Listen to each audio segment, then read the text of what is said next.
അമ്മേ നാരായണ, ദേവി നാരായണ, ലക്ഷ്മി നാരായണ, ഭദ്രേ നാരായണ എന്ന നാമം നമ്മൾ ചെറുപ്പകാലം തൊട്ടേ നമ്മളെല്ലാവരും കേട്ട് വളർന്ന നാമമാണ് അല്ലേ. അപ്പോൾ നമ്മളിന്ന് അത് ചൊല്ലാൻ വിധിക്കപ്പെട്ട ക്ഷേത്രമുറ്റത്താണ് നമ്മൾ നിൽക്കുന്നത്. ഹലോ, ഹായ്, നമസ്കാരം. തുളസിയിടത്തിൻ്റെ പുതിയൊരു എപ്പിസോഡിലേക്ക് ഏവർക്കും സ്വാഗതം. ഇന്ന് നമ്മൾ നിൽക്കുന്നത് വിശ്വപ്രസിദ്ധമായ ചോറ്റാനിക്കര ഭഗവതി ക്ഷേത്രത്തിലാണ്. ഇവിടുത്തെ കാഴ്ചകളും വിശേഷങ്ങളും ഒക്കെ കണ്ട് നമുക്ക് പെട്ടെന്ന് തിരിച്ചു വരാം.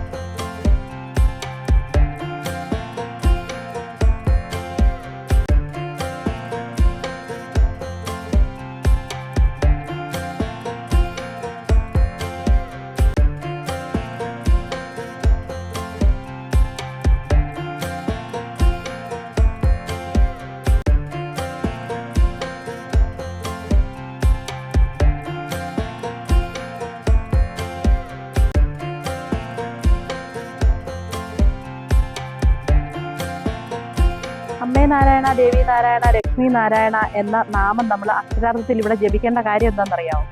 ഈ ദേവിയുടെ ബിംബത്തോട് ചേർന്ന് നാരായണ ഭാവത്തിൽ, നാരായണ സങ്കല്പത്തിൽ വെച്ച് ആരാധിച്ചു പോകുന്ന ഒരു ക്ഷേത്രമാണ്. അതുകൊണ്ടാണ് ആ നാമത്തിന് അത്രയും പ്രസക്തി. ചോറ്റാനിക്കര ദേവീക്ഷേത്രത്തിൽ 2 ഭഗവതി സങ്കല്പങ്ങളാണ് ആരാധിക്കപ്പെടുന്നത്. ഒന്ന് മേൽക്കാവും, ഒന്ന് കീഴ്ക്കാവുമാണ്. ഇപ്പം നമ്മൾ മേൽക്കാവിൽ തൊഴുത് നമ്മൾ ഇറങ്ങിയതാണ്. ഇനി നമുക്ക് കീഴ്ക്കാവിലേക്കൊന്ന് പോയി വരാം.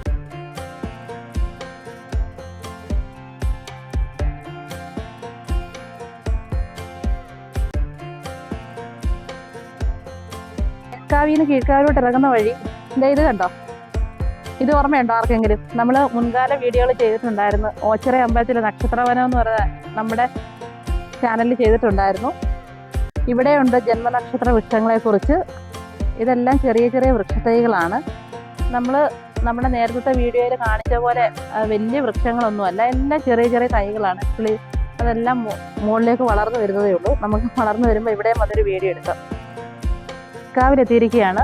ഈ കാണുന്നതാണ് കീഴ്ക്കാവ് ഭദ്ര ഭഗവതി ക്ഷേത്രം. ഇവിടെ ഭദ്രകാളി സങ്കല്പത്തിലാണ് ആരാധിച്ചു പോകുന്നത്. ഇവിടുത്തെ മെയിനായിട്ടുള്ള പൂജാവിധി എന്ന് പറഞ്ഞാൽ വലിയ പുരുതിയാണ് ഇവിടുത്തെ മെയിനായിട്ടുള്ള പൂജാവിധി. നമ്മൾ ഓർക്കാറുണ്ട്, ഭദ്രകാളി സങ്കല്പത്തിൽ വെച്ച് ആരാധിക്കപ്പെടുമ്പോൾ അവിടെ അമ്മ ദേഷ്യഭാവത്തിലാണ് ഇരിക്കുന്നത്. അതായത് ഭയങ്കര ക്രോധമാണെന്നാണ് പറയപ്പെടുന്നത്. അപ്പം അമ്മയുടെ ദേഷ്യം ശമിപ്പിക്കാൻ വേണ്ടിയിട്ട് മുന്നിൽ ജലാശയം കാണപ്പെടണമെന്നാണ് ഒരു ശാസ്ത്രം പറയുന്നത്. അപ്പം ആ ശാസ്ത്രപ്രകാരമുള്ള കുളമാണിത്.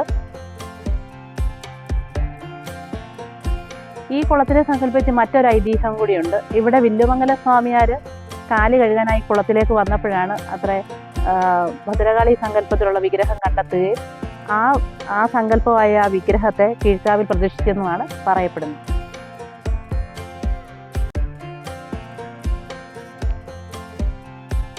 കീഴ്ക്കാവിലിരിക്കുന്ന ഭദ്രകാളി സങ്കല്പമാണ് ഞാൻ പറഞ്ഞില്ലേ.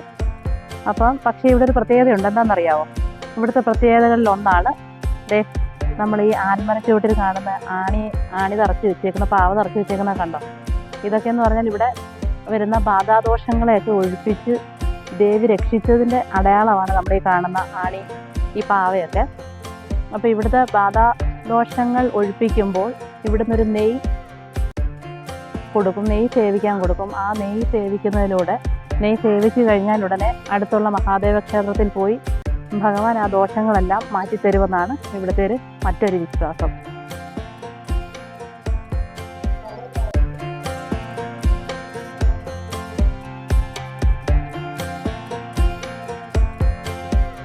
ഇത് കണ്ടോ?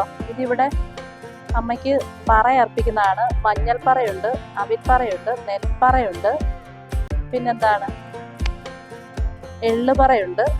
അതായത് നമ്മുടെ ഓരോരോ ഉദ്ദിഷ്ട കാര്യങ്ങൾക്കുള്ള പറകളാണ്.